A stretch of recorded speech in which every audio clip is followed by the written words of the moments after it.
BNP সরকার একটা ধ্বংসস্তূপের সামনেই দাঁড়িয়ে আপনার রাষ্ট্র পরিচালনার দায়িত্ব গ্রহণ করেছে। জিয়া পরিবার প্রতিটি সময় সাধারণ মানুষের কথা চিন্তা করে। জিয়া পরিবার যখনই ঢাকা বিশ্ববিদ্যালয়ের প্রাঙ্গণে উপস্থিত হয়, আশপাশে যত শিক্ষা প্রতিষ্ঠান আছে সকলেই এখানে এসে জড়ো হয়। আজকে জিয়া রহমান ফাউন্ডেশন কর্তৃক আয়োজিত বৃক্ষরোপণ কর্মসূচিতে উদ্বোধক হিসাবে মাননীয় প্রধানমন্ত্রী সহধর্মিনী ডাক্তার জোবায়দা রহমান উপস্থিত হয়েছে। এই জিয়া রহমান ফাউন্ডেশনের আজকে বৃক্ষরোপণ কর্মসূচির উদ্বোধন অনুষ্ঠান, এই উদ্বোধন অনুষ্ঠানের উদ্বোধক হিসাবে আমাদের ডাক্তার জোবায়দা রহমান ম্যাডাম উপস্থিত হয়েছেন।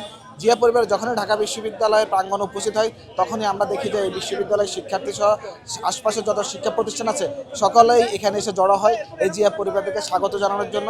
ডাক্তার জোবায়দা রহমানের উপস্থিতিতে আজকে এলাকা আপনি দেখেন শিক্ষার্থীদের উপস্থিতিতে একটা রমরমা অবস্থা এবং একটা আনন্দের বহিঃপ্রকাশ যে জিয়া পরিবারের একজন সদস্য এই আজকে ঢাকা বিশ্ববিদ্যালয়ে উপস্থিত হয়েছেন। সুতরাং জিয়া পরিবার প্রতিটি সময় সাধারণ মানুষের কথা চিন্তা করে এবং বাংলাদেশের কথা চিন্তা করে, দেশের স্বার্থে, জনগণের স্বার্থে, জনতার সাথে কাজ করে। তারই অংশ হিসাবে যেই কর্মসূচি মাননীয় প্রধানমন্ত্রী গ্রহণ করেছেন 25 কোটি বৃক্ষরোপণ করবেন, তার জন্য জিয়া রহমান ফাউন্ডেশন কর্তৃক আয়োজিত বৃক্ষরোপণ কর্মসূচির উদ্বোধন করবেন। এবং জিয়া রহমান ফাউন্ডেশনের তো অনেকগুলো প্রোগ্রাম নেওয়া হয়েছে।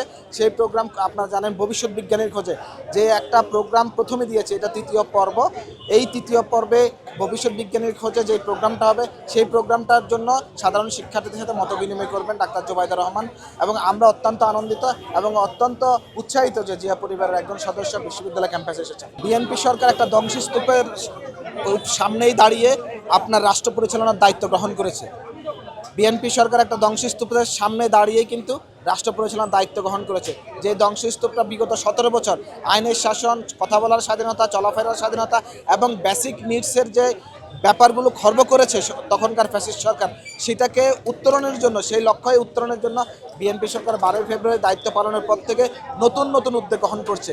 আপনি দেখেন সাধারণ মানুষের স্বার্থ চিন্তা করে, ফ্যামিলি কার্ড, কৃষকদের কথা চিন্তা করে কৃষি ঋণ মওকুফ এবং কৃষক কার্ড প্রদান করা, ক্রীড়াবিদ যারা আছে, যে ডেমোগ্রাফিক ডিভিডেন্ডের অংশ, এই ডেমোগ্রাফিক ডিভিডেন্ডের অংশ হিসেবে যারা ক্রীড়াবিদ আছে, এই ক্রীড়াবিদদেরকে আপনি কার্ডের মাধ্যমে এবং তাদেরকে উৎসাহিত করার জন্য তাদের একটা ভাতা প্রদান এবং ক্রিয়াকে পেশা হিসেবে নেওয়ার জন্য বিভিন্ন কর্মসূচি গ্রহণ করা হয়েছে। বাংলাদেশের কৃষিকাজে আরও বেশি ত্বরান্বিত এবং উৎপাদনশীল করার জন্য খাল খনন কর্মসূচি গ্রহণ করা হয়েছে।